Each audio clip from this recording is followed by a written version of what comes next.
Hey there, it's Chris from Good Roads, and over the course of making projects on this channel, I've done a lot of different types of casting. I've cast metals, I've cast urethanes, and I thought it might be neat to try to make some homemade skate wax, but I don't really know the material or methods for casting wax all that well, so in this video I'm going to do a couple experiments to see if you can cast wax using a set of 3D printed molds.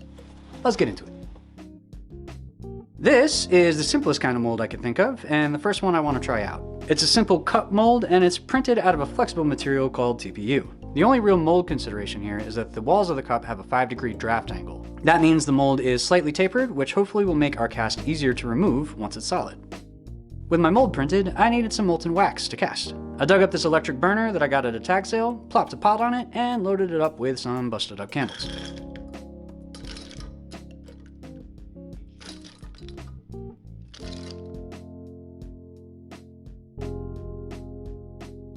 And I'll tell you what, after melting and casting brass and aluminum, this is a nice, low-stress material to work with. I like it.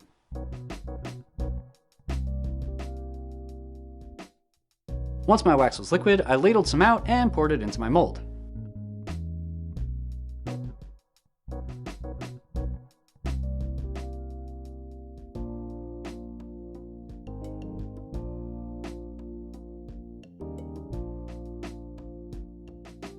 And I was gonna do like a cool time lapse of it solidifying, but this was taking way too long. Paraffin must be a really good insulator, so into the freezer it goes.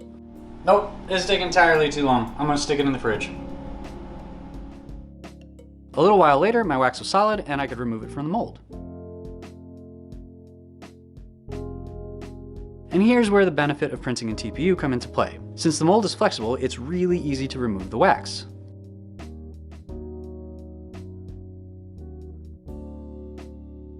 And hey, look at that, came out pretty good.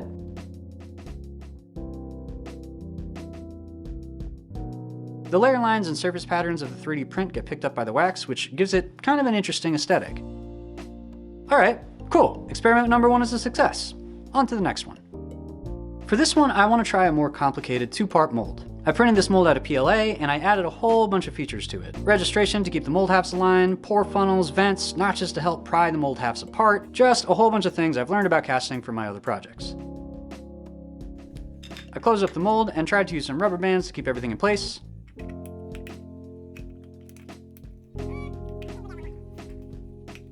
And then I decided that was a really bad idea.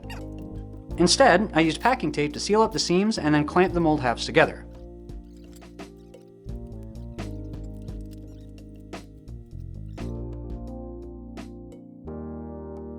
Then I poured my wax.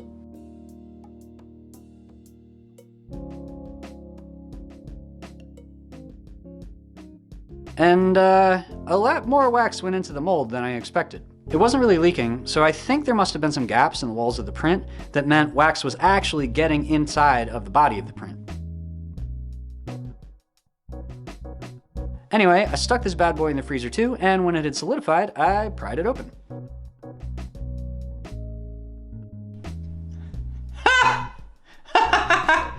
That worked so much better than I thought it was going to.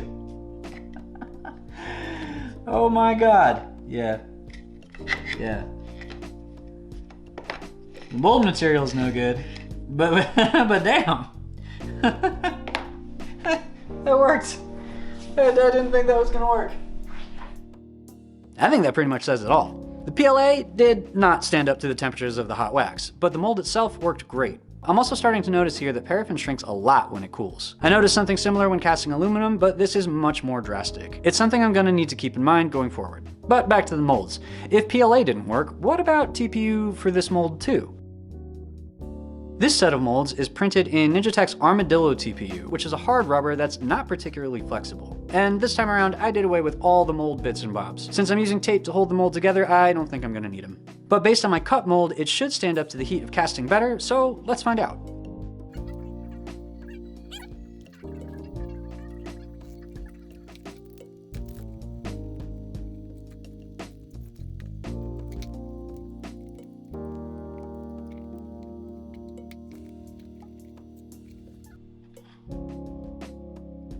I thought it might be cool to get a little color in this one, so I just tossed in some colorful candles I had around, and I poured my new mold.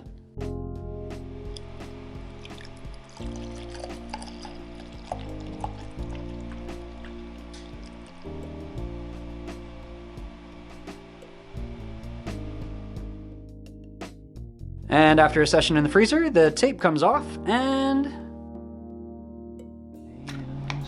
Hey! Yo, that's sick!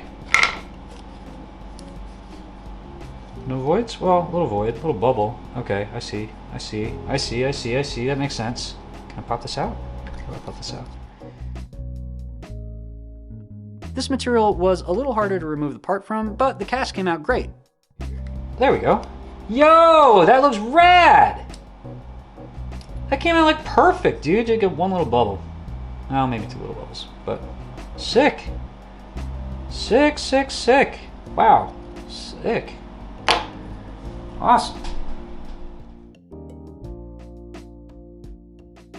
Alright, cool. I've got one more thing I want to try, and it's kind of a hybrid between the two experiments I've done so far. This is a mold for a pillar candle that I designed, and I printed it in TPU as well. It's got a hinge on one side so that the parts of the mold will always stay aligned, and it's got flanges for clamping everything shut. I used some binder clips to keep the mold closed, and then used my packing tape technique for my solid molds to seal up the seams. I burnished everything down with a fingernail and clamped up the other side. Melting a bunch of candles left me with a bunch of wicks, and my wick holding solution is as low-tech as my 3D printed molds are high-tech. Caveman used stick to make fire. I tied my wick around the stick, and that did the trick real quick. Sick. With that in place, I poured my wax and let it cool.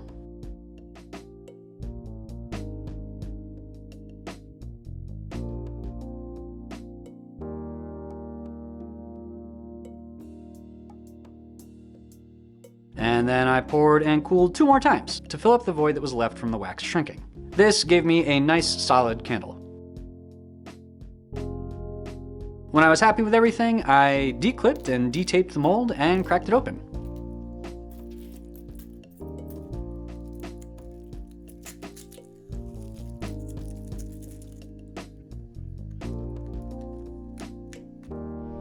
Yo, that's sick. That came out great. Wow, that came out really good. Cool. And yeah, that came out perfectly. When I was reading up on wax casting for this project, I came across this method where you use alcohol inks to dye the candle and give it sort of a cool mottled texture. I've got some of those inks, so I figured I'd give it a try. And something really cool happened because of the layer lines in the printed mold. Instead of making splotchy shapes, the ink gets pulled via capillary action through those print lines and makes these cool striations. And I don't know if this look could be made any other way. And personally, I think it's cool when the final aesthetic of an object is impacted by the methods used to make it. So now we've got a really pretty block of wax with some string in it. But is it a candle?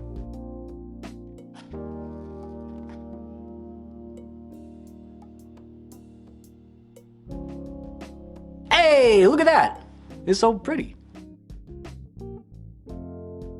So rad, 3D printed molds definitely work for casting wax. I'm gonna use this newfound knowledge to make some cool Good Road skate wax, but obviously you can use it to make candles, those scented wax pucks, you could probably use it to make soaps, or even wax bucks to use in lost wax casting. What a cool world of possibilities this opens up. I was not expecting this to work as well as it did, and now my brain is kind of running wild thinking of projects that we could use this for. But skate wax first, because that's what put me on this road to begin with. So, if you want to see that and all of the other awesome, mostly board sport related projects we do here on the channel, just go ahead and subscribe and do all of those other YouTube-ish things that we're always asking you to do. Thanks, as always, to the folks who support over on Patreon. If you'd like to help the channel grow, there'll be a link down in the description. As always, I love having you along for the ride, so until next time, I'll see you soon.